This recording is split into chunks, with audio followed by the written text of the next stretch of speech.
Hi everyone, welcome back to our channel. So today we will be learning how to sign up for or register for Wells Fargo Bank online banking services. You open a web page, you go to Google.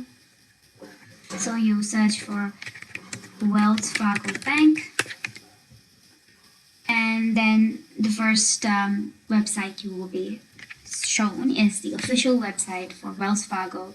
When you go there, you click to that website, and on the left here you can see where you can log in, and down here under you can see the option to enroll now. You will click there because we're going to be enrolling to the online banking services. So once you click there, you'll be redirected to another page.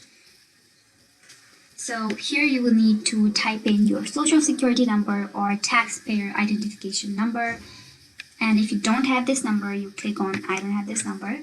And if you don't have that number, you'll be asked to enter ATM or debit card number or your account number or loan number. And if you have not been assigned this number either, you click on this button, and then you'll be asked to fill in your birth date and your last name.